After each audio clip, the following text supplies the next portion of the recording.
আজকের বাংলাদেশের এই প্রেক্ষাপটকে কেন্দ্র করে কোরআনে কারীম থেকে আমি সেই জায়গা থেকে আলোচনা করব যে জায়গাতে বাংলাদেশের এই প্রেক্ষাপটের কথা আল্লাহ পাক আলোচনা করেছেন, যে এই প্রেক্ষাপটে আমাদের করণীয় কি। সুবহানাল্লাহ বলবেন না? কোরআন কিন্তু শুধু মসজিদে নামাজের তেলাওয়াতের কিতাব নয়। কোরআনকে খুব ভালো করে বুঝেন।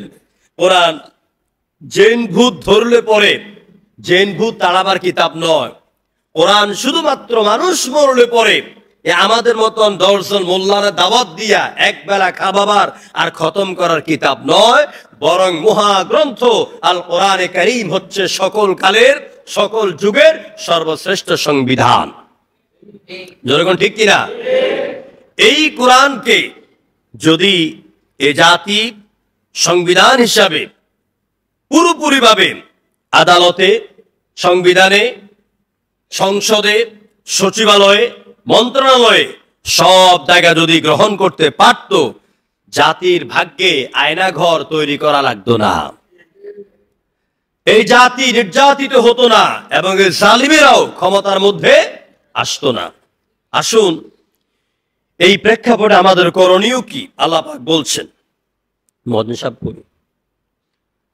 আল্লাহ রাব্বুল আলামিন কোরআনে কারীমে বলছেন, وَأَنفِقُوا فِي سَبِيلِ اللَّهِ وَلَا تُلْقُوا بِأَيْدِيكُمْ إِلَى التَّهْلُكَةِ وَأَحْسِنُوا إِنَّ اللَّهَ يُحِبُّ الْمُحْسِنِينَ। সাদাকাল্লাহুল আযীম। সূরা আল বাকারা 195 নম্বর আয়াত, এখান থেকে আমি আপনাদের খেদমতে তেলাওয়াত করেছি। আর একটু সাউন্ড বাড়াই দাও একটু সামান্য। আল্লাহ পাক ইরশাদ করছেন, ওয়ানফিকু ফি সাবিলিল্লাহ, তোমরা আল্লাহর পথে ব্যয় করো। ভিতরের মাইক। তোমরা আল্লাহর পথে ব্যয় করো। ওয়ালা তুলকু বিআইদিকুম, আর তোমরা ইলা তাহলুকা, আর তোমরা নিজেদেরকে ধ্বংসের দিকে ঠেলে দিও না, তোমাদের হাতগুলিকে তোমরা ধ্বংস করো না।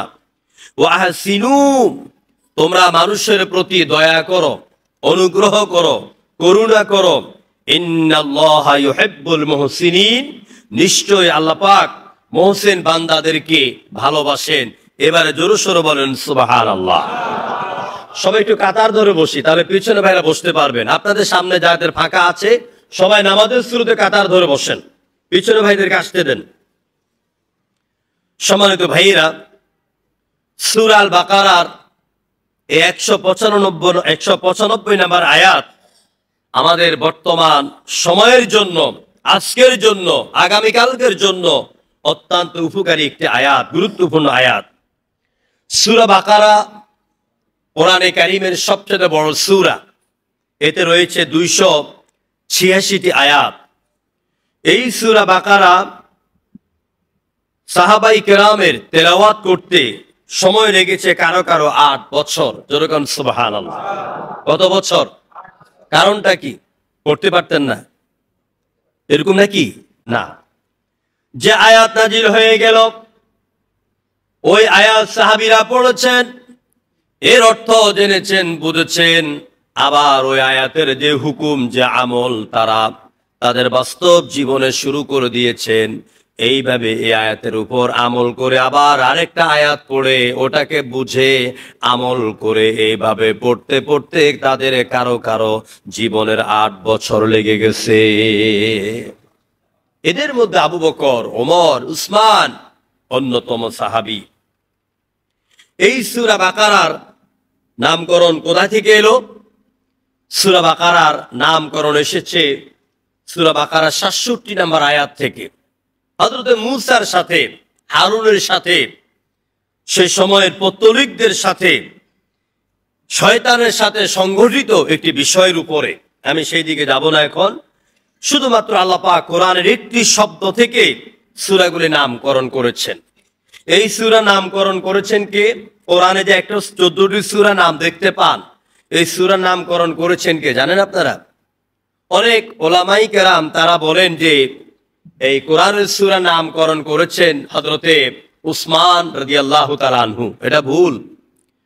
কোরআনের প্রত্যেকটি সূরার নামকরণ করেছেন স্বয়ং মুহাম্মদ রাসূলুল্লাহ সাল্লাল্লাহু আলাইহি ওয়াসাল্লাম। তো এই সূরা নামকরণ আল্লাহ রাসূল করেছেন। এই সূরাতে মূলত বক্তব্য হচ্ছে তাওহীদ এবং মদিনা মুসলমান নামধারী মুনাফিকদের চরিত্র সম্পর্কে আল্লাহ পাক এই সূরাতে বিশেষ করে আলোচনা করেছেন। যেমন আপনারা দেখতে পাবেন যে সূরা বাকারার একেবারে শুরুতেই প্রথম পৃষ্ঠার পরেই এই ইন্নাল্লাযীনা কাফারু সাওয়াউন আলাইহিম আউযারতাহুম এখান থেকে শুরু করে আল্লাহ পাক কয়েকটি পৃষ্ঠায় শুধুমাত্র কেবলমাত্র মুনাফিকদের আলোচনা করেছেন। তো আমি আপনাদের সামনে কোন এক জুমায় মুমিন এবং মুনাফিকের চরিত্র ওই বৈশিষ্ট্য নিয়ে আলোচনা করব। তাহলে বুঝতে পারবেন যে আমরা কারা মুমিনের খাতায় পূর্ণভাবে নাম লেখাইলাম আর কারা মুমিন নামধারী মুনাফিক হিসাবে জীবন পরিচালনা করছি। সম্মানিত ভাইয়েরা, যে আয়াত তেলাওয়াত করেছি, যে আয়াতের মধ্যে আল্লাহ পাক বলছেন, অর্থাৎ আজকের আলোচনার বিষয় হচ্ছে মানব সেবায় ইসলাম। মানব সেবায় একটু কমায় দাও। মানব সেবায় ইসলাম এই বিষয়ের উপরে আমরা কথা বলবো, যেহেতু সারা বাংলাদেশে লোকেরা মানবেতর জীবন যাপন করছেন।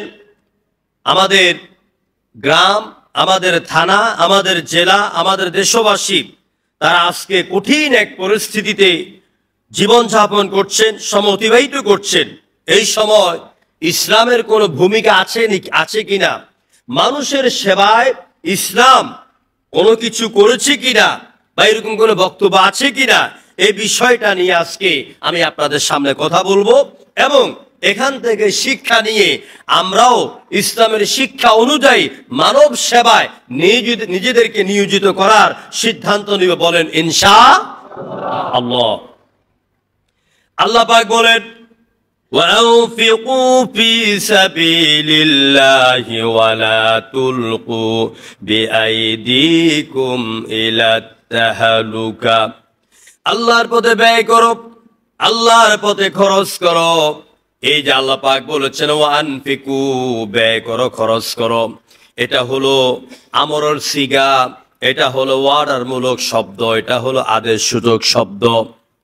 যেমন করে নামাজের ব্যাপারে বললেন ওয়াকিমুস সালাহ, নামাজ কায়েম করো। নামাজ কি করতে হবে? কায়েম করতে হবে। এখন ওয়াকিমু সালাহ, নামাজ কায়েম করো। আল্লাহ পাকের এই কথার দ্বারা এই নামাজ কায়েম করা, নামাজ আদায় করা, এটা কি ফরজ হিসাবে সাব্যস্ত হয়েছে নাকি নফল হিসাবে সাব্যস্ত হয়েছে?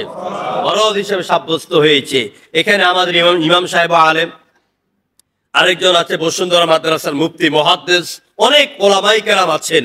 আপনারা আমাকে বলেন আকিমু, আকিমু যেই সিগা, যে ওয়ার্ডার, যে অর্থে ব্যবহার হয়েছে, আনফিকু সেই অর্থে ব্যবহার হয়েছে, ধরুন ঠিক কিনা? অর্থাৎ আকিমু শব্দের অর্থ কায়েম করা, আনফিকু শব্দের অর্থ হচ্ছে ব্যয় করো। আকিমু শব্দের অর্থ কায়েম করো আর আনফিকু শব্দের অর্থ ব্যয় করো। এই দুইটা আদেশ ওয়ার্ডার এক নাকি ভিন্ন আছে? একরকম। তাহলে নামাজ কায়েমের কথা কে বলেছেন? আল্লাহর রাস্তায় খরচ করতে কে বলেছেন? এখানে আপনি মন চাইলে দান করবেন, মন চাইলে দান করবেন না, এটার কোনো সুযোগ আছে? মন চাইলে নামাজ পড়বেন, মন চাইলে নামাজ পড়বেন না, এটার কোনো সুযোগ আছে? নাই। অর্থাৎ এটা ওয়ার্ডার, এটা ফরজ, এটা করতেই হবে। ওয়ালা তুলকু বিআইদিকুম ইলা তাহলুকা, তোমরা তোমাদের হাতগুলোকে অর্থাৎ নিজেদেরকে ধ্বংসের দিকে ঠেলে দিও না। ওয়া আহসিনু ইন্নাল্লাহা ইউহিব্বুল মুহসিনিন, মানুষের প্রতি ইহসান করো, দয়া করো, অনুগ্রহ করো, মানুষের প্রতি ভালোবাসার বুকটাকে উজাড় করে দাও, মানুষের প্রতি দানের ভালোবাসার দুই হাতকে বিছিয়ে দাও। যেরকম সুবহানাল্লাহ। প্রিয় ভাইরা, আল্লাহ রাব্বুল আলামিন আমাদেরকে বলেছেন তোমরা ভালো কাজে সহযোগিতা করো। কোরআনে কারীম সূরা আল মায়েদার 2 নম্বর আয়াতের ভিতরে বললেন ওয়া তাআওয়ানু আলাল বিররি ওয়াত التقوى ولا تعاونوا على الإثم والعدوان তাকওয়ার কাজে কল্যাণমূলক কাজে সামাজিক কাজে মানুষের কল্যাণে সহযোগিতা করো সাহায্য করো এগিয়ে যাও ওয়ালা তাআওয়ানু আলাল ইসমি ওয়াল উদওয়ান খোদাদ্রোহী আর পাপের কাজে তোমরা সাহায্য করো না সুতরাং এই আয়াত দ্বারা প্রমাণিত ভালো কাজে সাহায্য করাও আল্লাহর নির্দেশ আল্লাহর অর্ডার এটাও ফরজ যে কাজ করলে আল্লাহ খুশি হন যে কাজ করলে নবী খুশি হন যে কাজ করলে সমাজের অসহায় মানুষ তারা খুশি হন সহযোগিতা পান এই কাজে সহযোগিতা করা আল্লাহ কর্তৃক ফরজ আর যে কথা বললে যে কাজ করলে যে কাজে সহযোগিতা করলে সমাজে পাপাচার বাড়বে হত্যা বাড়বে খুন বাড়বে রাহাজানি বাড়বে খোদাদ্রোহিতা বাড়বে এই সব কাজে আল্লাহ বলছেন সহযোগিতা করো না যারা হত্যার কাজে নিয়োজিত যারা মানুষের অধিকারকে ছিনিয়ে নেয় তাদেরকে সহযোগিতা করার মাধ্যম কি তাদের সহযোগিতা করার মাধ্যম হচ্ছে জনগণের রায় জনগণের ভোট অর্থাৎ আপনার একটা রায়ের কারণে একটা ভোটের কারণে একটা সহযোগিতার কারণে যদি একজন এমপি সংসদে যায় আর সে যদি মদের বিল উত্থাপন করে আর সে মদের বিল যদি এটা সংসদে সাবমিট হয় এটা যদি বিল পাস হয় দেশের জনগণ মদ পান করে হারাম বস্তু পান করে যতটা গুনার মালিক হবে আপনি ওই ব্যক্তিকে রায় দিয়ে ভোট দিয়ে সংসদে পাঠাবার কারণে একই রকম গুনাহগার হবেন এই জন্য আল্লাহ বলেছেন ওয়ালা তাআওয়ানু আলাল ইসমি ওয়াল উদওয়ান যে কাজে পাপ আছে যে কাজে গুনাহ আছে ওই কাজে সহযোগিতা করো না আল্লাহ নবী বলেছেন আল্লাহু ফি আউনিল আবদি মা কানাল আবদু ফি আউনি আখিহি তোমাদের কোনো ভাই যখন কোনো বিপদে পড়ে যাবে কোনো মুসিবতে পড়ে যাবে তুমি যদি তোমার ভাইকে সাহায্য করো সহযোগিতা করো তার পাশে গিয়ে দাঁড়াও তাহলে স্বয়ং আরশের মালিক আল্লাহ তোমাকে সাহায্য করবে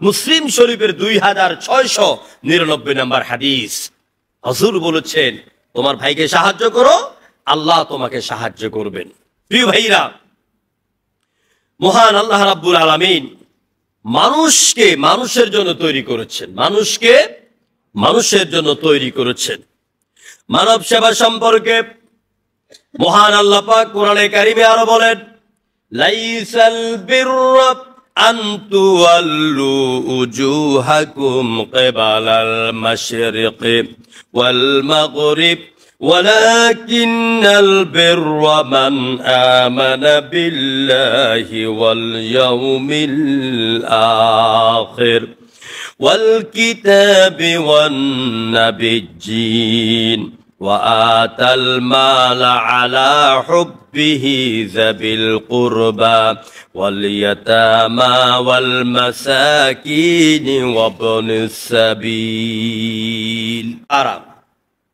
177 নম্বর আয়াতে আল্লাহ বলছেন আমি আয়াতে তাফসীরে মসজিদে প্রায় 6 মাস করেছি লাইসাল বিররা আন তুওয়াল্লু উজুহাকুম কোনো কল্যাণ নেই পূর্ব এবং পশ্চিম দিকে মুখ ঘোরাবার মধ্যে বরং প্রকৃত কল্যাণ হচ্ছে ওয়ালাকিন্নাল বিররা মান আমানা বিল্লাহ আগে পড়ে নেন সুবহানাল্লাহ যে ব্যক্তি কল্যাণ চায় প্রকৃত কল্যাণ রয়েছে আমানা বিল্লাহ যে আল্লাহর উপর ঈমান আনয়ন করে ওয়াল ইয়াউমিল আখিরে পরকালের প্রতি ঈমান আনে কিতাবের প্রতি ঈমান আনে নবীদের প্রতি ঈমান আনে ওয়া আতাল মাল আলা হুব্বিহি আর নিজেদের লোকদের কাছে তার মাল ব্যয় করে খরচ করে নিকট আত্মীয়কে দান করে ইয়াতিমকে দান করে মিসকিন আর পথিক অসহায়দেরকে দান করে এই কাজগুলির মধ্যে রয়েছে প্রকৃত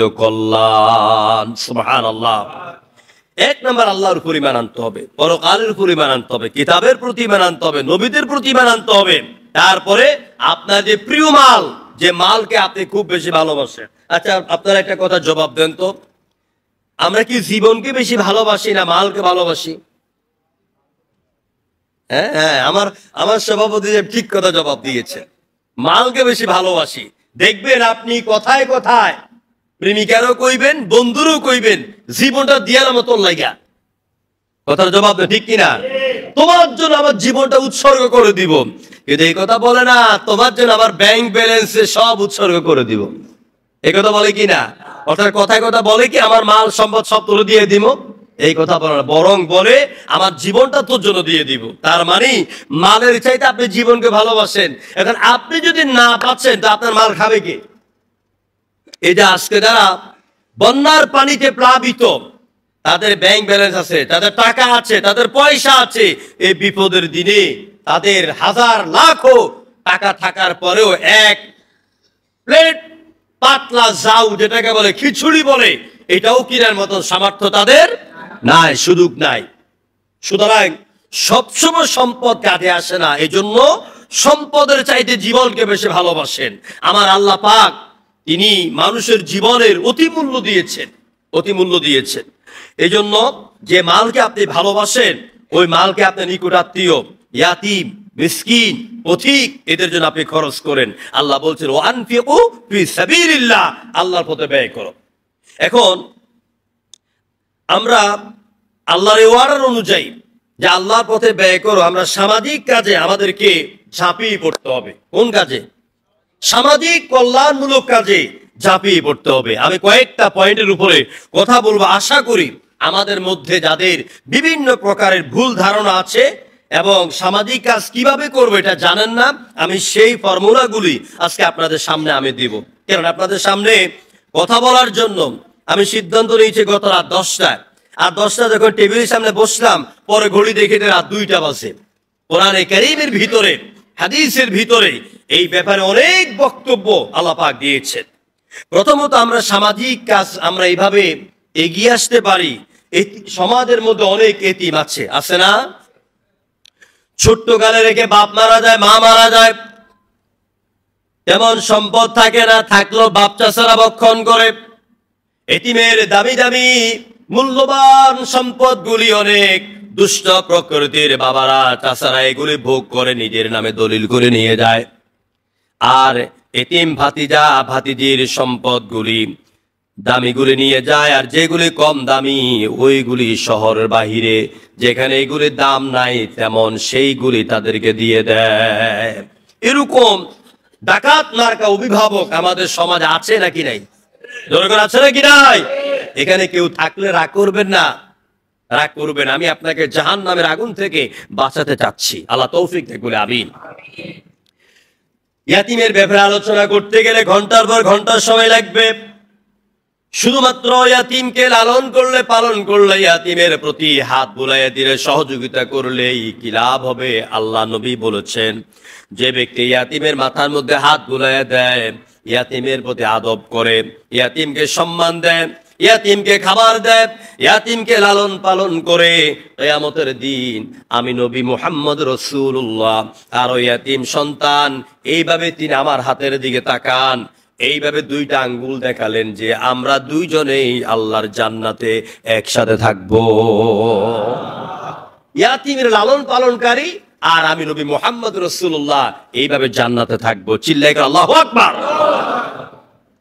এখন যারা, আমি সংক্ষিপ্ত ভাবে কথা বলছি, এখন যারা ইয়াতিমের প্রতি সম্মান করে না, লালন পালনের ব্যয়ভার গ্রহণ করে না, নিজের সন্তানকে টেবিলের পাশে বসাইয়া বড় মাছের মাথাটা দেয়, আর ভাইয়ের ছেলে ভাতিজা ইয়াতিম ওদেরকে ঘরের দুয়ারে বসায় খাবার দেয়, ভালো খাবারটা দেয় না, পচা গাদাম দুর্গন্ধযুক্ত খাবারটা দেয়, কোন রকম একটা ফুটপাত থেকে জামা কিনে দেয়। ইয়াতিমের প্রতি যারা এই অবিচারগুলি করে আর ইয়াতিমের বাবার রেখে যাওয়া সম্পদগুলি যারা ভোগ করে, তাদের ব্যাপারে আল্লাহ বলছেন সূরা নিসার 10 নম্বর আয়াতে।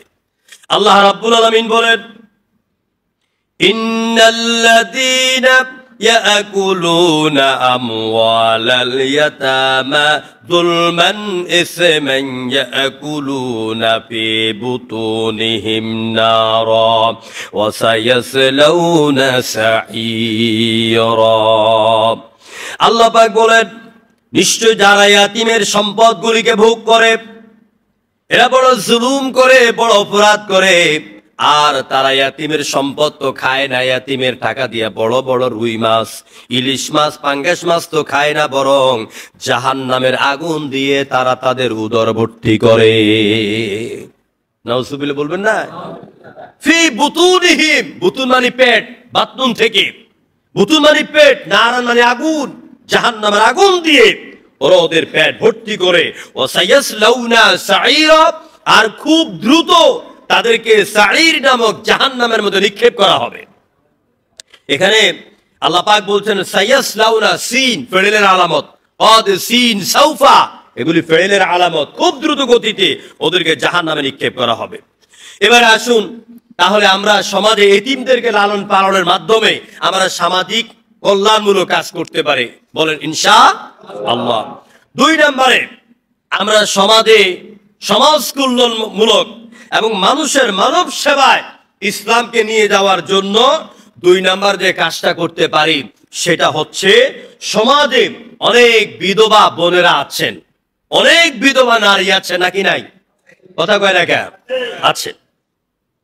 কোন নারী স্বামী কর্তৃক ডিভোর্সি হয়, স্বামী নারীকে ডিভোর্স দেয় কোন নারীর খারাপ ব্যবহারের কারণে, অথবা কোন স্বামী তার স্ত্রীকে ডিভোর্স দেয় সে পরকীয়া করার কারণে, এভাবে তাদের মধ্যে বিচ্ছেদ ঘটে যায়, অথবা কোন নারীর স্বামী মৃত্যুবরণ করে আর স্ত্রী বিধবা হয়ে যায়। তো এই ক্ষেত্রে বিধবাদেরকে সহায়তা করা, সাহায্য করা, তাদের পাশে থাকা, এটা ইসলামের সাপোর্ট আছে নাকি নাই? সামাজিক কল্যাণমূলক কাজ, খুব ভালো করে মনে রাখবেন। এগুলি আমাদের সমাজে তেমন আলোচনা হয় না, এগুলি খুব উপকারী। আল্লাহ নবী বলেছেন, বুখারী শরীফের 5353 নম্বর হাদিস, বুখারী শরীফের 5353 নম্বর হাদিস খুলে দেখবেন, নবীজি বলেছেন, যে ব্যক্তি কোন পুরুষ বিধবা নারীর সাহায্যের জন্য এগিয়ে আসবে, বিধবা নারীর পাশে দাঁড়াবে, তাকে সাহায্য করবে, সহযোগিতা করবে, সারা বছর ধরে রোজা রাখলে পরে অবিরাম পাবে, আর সারা বছর সারা রাত জেগে জেগে নফল নামাজ আদায় করলে যে সওয়াব ওই পুরুষ বান্দার আমলনামায় লেখা হতো, একজন বিধবা নারীর পাশে দাঁড়ালে পরেই, সহযোগিতা করলে পরেই ওই রকম সওয়াব আল্লাহ পাক পুরুষের আমলনামায় লিখে দেয়। আমার কথা না, নবীজির কথা। আর অনেক হাদিস আছে, সময়ের অভাবে বলতে পারবো না। এখন বলবেন হুজুর বিধবা নারীকে সাহায্য করবো কেমনে? কয়েকটা লাইন আছে। 1 নম্বরে, আপনি যদি তার অভিভাবক না থাকে, আপনি তাকে সহযোগিতা করার জন্য তার অভিভাবকত্ব দায়িত্ব নেবেন। কিভাবে? তাকে অন্য জায়গায়, এটা ভালো হোক সে গরিব, এটা ভালো লোক দেখে, পুরুষ দেখে, ছেলে দেখে তাকে বিবাহের কাজে আপনি তাকে সাহায্য করবেন। 2 নম্বরে, যদি আপনার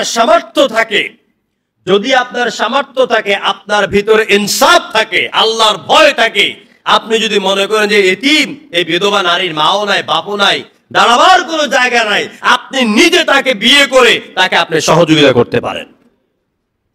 বলবো হুজুর আগে তো বউ আছে, আগের বউ শুনলে আপনারও ফিটবো, আমারও ফিটবো, যেরকম ঠিক কিনা? আমাদের দেশে এই জিনিসটা কিছু কিছু পুরুষের কারণে, কিছু মানুষের কারণে আমাদের এই ইসলাম এবং কোরআন সমর্থিত এই আমলটি আজকে দূর হয়ে গেছে। কারণ প্রথম স্ত্রী দ্বিতীয় বিবাহকে সমর্থন করে না, এই জন্য অধিকাংশ নরপশুরা দ্বিতীয় বিবাহ করে প্রথম বউয়ের আর খবর রাখে না, প্রথম বউকে অধিকার দেয় না, তার খোঁজ খবর দেখে না, নতুন বউয়ের প্রতি আকৃষ্ট হয়ে প্রথম বউকে ছেড়ে দেয়, খাবার দেয় না, খোঁজ দেয় না। এই জন্য আমার দেশের নারীরা দ্বিতীয় বিবাহতে কখনো মত দেয় না। অথচ আপনার ইন্দোনেশিয়া যদি আপনার সরকার কর্তৃক দ্বিতীয় বিবাহ করার আদেশ রয়েছে, যেই পুরুষ দ্বিতীয় বিবাহ করবে না তার নামে মামলা হবে। সৌদি আরবে অসংখ্য দ্বিতীয় বিবাহ, এই যে আব্দুর রহমান সুদাইসি, উনি কি কম আমলদার? উনি কম বড় আলেম? উনি কাবা শরীফের সমস্ত ইমামদের এখন নেতা। আপনার আব্দুর রহমান সুদাইসি 3 জন বউ আছে। কয়টা বউ আছে? 3টা বউ আছে। আমার দেশের আল্লামা সৈয়দ কামাল উদ্দিন জাফরি রাবেতা আলমে আল ইসলামিয়ার পরিচালক, তারপরে কাবা শরীফ পরিচালনা পর্ষদের পরিচালকের মধ্যে একজন, এবং জামিয়া কাসিমের প্রিন্সিপাল, বাংলাদেশের অসংখ্য আলেমের মাথার মুকুট, আল্লামা সাইদি সাহেবের বেয়াই আল্লামা কামাল উদ্দিন জাফরি সাহেবের রয়েছে 3 জন স্ত্রী। কাজী ইব্রাহিম সাহেবকে চিনেন না? কথা কয় রাখেন, চিনেন না আপনারা? এখন এখন কোথায় আছে? কাতারে আছে। কাজী ইব্রাহিম সাহেবের বউ 3 জন, এবং কাজী ইব্রাহিম সাহেবের মেয়েকে বিয়ে দিয়েছে সৈয়দ কামাল উদ্দিন জাফরি সাহেবের ছেলের কাছে। নাকি এইভাবে ইসলাম যদি বুঝতে পারি তাহলে কোনো কঠিন না, কিন্তু দুঃখ হচ্ছে, সমস্যা হচ্ছে আমরা প্রথম বউয়ের প্রতি ইনসাফ করা না করার কারণে আজকে দ্বিতীয় বিবাহ আমাদের সমাজে এটা অপরাধ হিসাবে গণিত। কোন হুজুর যদি দ্বিতীয় বিবাহ করে, হুজুর তো চরিত্র খারাপ, কিন্তু ইনি যদি হোটেলে আরেক নারী নিয়ে ঘুরেন, ওইটা কোনো চরিত্র খারাপ না।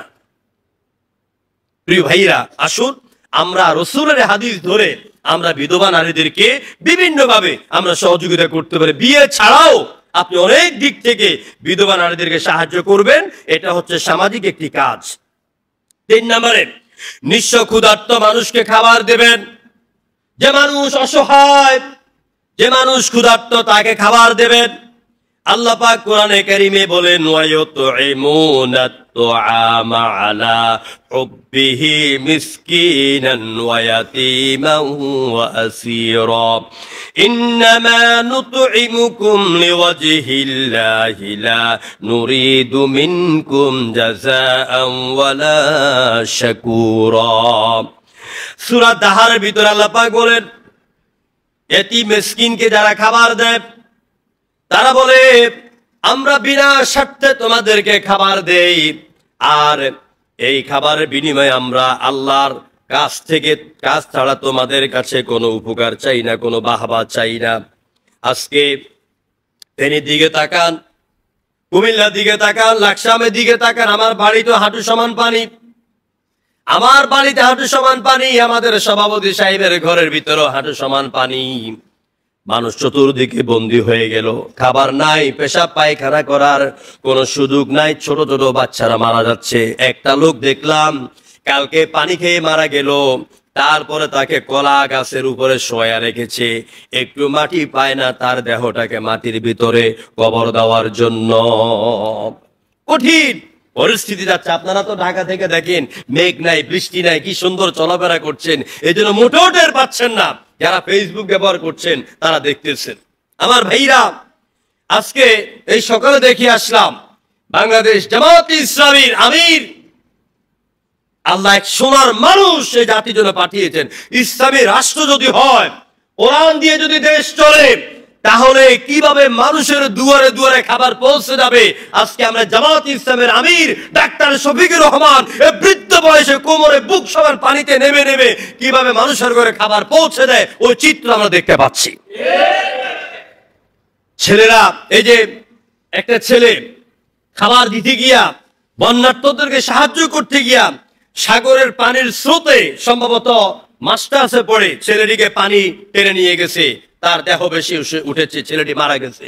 আরেকটা ছেলে গত রাত মারা গিয়েছে সাহায্য করতে গিয়ে।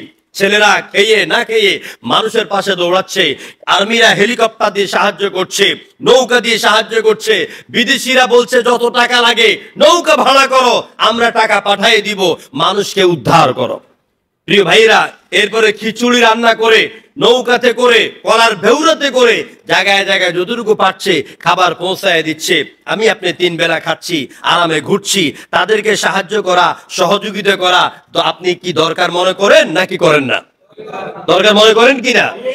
কিয়ামতের দিন এই অসহায় ক্ষুধার্ত নিঃস্ব মানুষদেরকে খাবার না দেওয়ার কারণে আমাকে আপনাকে জাহান্নামে যাইতে হবে। কোথায় যাইতে হবে? এটা আমার কথা। আল্লাহ পাক বলেন, ইয়াতাসাআলুনা আনিল মুজরিমিন মা সালাকাকুম ফি সাকার ক্বালু লাম নাকু মিনাল মুসাল্লিন ওয়া লাম নাকু নুতঈমুল মিসকিন।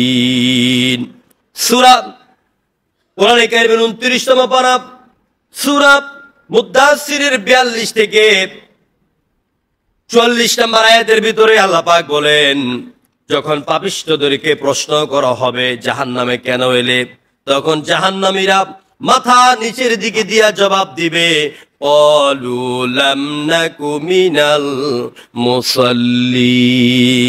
দুনিয়ার মসজিদে আযান হতো, আমরা দোকানে বসে আড্ডা দিতাম, মোবাইল টিপতাম, বিভিন্ন গল্প গুজবে আমরা মত্ত থাকতাম, নামাজে যেতাম না।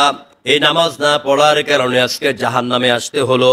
2 নাম্বার কারণ হলো ওয়ালাম নাকু নুতঈমুল মিসকিন, ইয়াতীম, মিসকিন, অসহায়, ভুখানামা, দরিদ্র, বিপদগ্রস্ত লোকদের মুখে আমরা খাবার তুলে দেই নাই। এই জন্য তাদেরকে হাতের মধ্যে পায়ের মধ্যে আগুনের শিকড় পরাইয়া টেনে টেনে জাহান্নামের দিকে নিয়ে যাবে। আপনার হাজার নফল নামাজ আপনাকে সেদিন জাহান্নামের আগুন থেকে বাঁচাইতে পারবে না, কারণ আপনি অসহায় মানুষের পাশে আপনি দাঁড়ান নাই এই জন্য। সুতরাং আমরা আজকে এই অসহায় দরিদ্র মানুষের পাশে এবং বিপদগ্রস্ত মানুষের পাশে দাঁড়াইয়া তাদেরকে সহযোগিতা করার মাধ্যমে সামাজিক এই কাজে আমরা অগ্রসর হতে রাজি আছি কিনা? রাজি আছি কিনা? সামাজিক কাজ, এরপরে সামাজিক কাজ হচ্ছে রোগীর সেবা করা। কার সেবা করা? রোগীর সেবা করা। আল্লাহ নবী বলেছেন, মুসলিম শরীফের 2568 নম্বর হাদিস, কথা শুনতেছেন আমার না ঘুমাচ্ছেন আপনারা? নবীজি বলছেন, কোন ব্যক্তি যদি কোন রোগীকে দেখতে যায়, অসুস্থ মানুষের সেবা করতে যায়, তার মাথায় হাত বুলিয়ে দেয়, এক গ্লাস পানি আগিয়ে দেয়, এক বেলার ঔষধ কিনে দেয়, তার যদি একটু সেবা করে, তাহলে আল্লাহ পাক ওই ব্যক্তিকে জান্নাতের উদ্যানে জান্নাতের ফল খাওয়াবেন। প্রিয় ভাইরা, পীড়িত ব্যক্তি, ক্ষুধিত ব্যক্তি, বন্দীদেরকে সাহায্য করা, আল্লাহ নবী বলেছেন এটা ইসলামের অন্যরকম একটি ভালো কাজ। মানব সেবা ইসলাম যুগে যুগে এগিয়ে গিয়েছে, মানুষের কল্যাণে ইসলাম চলে গিয়েছে। আজকে দেখুন, আপনারা কেউ রাগ করবেন না, বাংলাদেশের এই প্রেক্ষাপটে জামাত ইসলামী আর ইসলামী ছাত্র শিবিরের ছেলেরা যেইভাবে মানুষের ঘরে ঘরে খাবার পৌঁছাইয়া দিচ্ছে, মানুষের পাশে দৌড়াচ্ছে, নৌকা ভাড়া করে দিচ্ছে, বাংলাদেশে এমন আরেকটা দলের আর নেতাদেরকে দেখান আছে কেউ?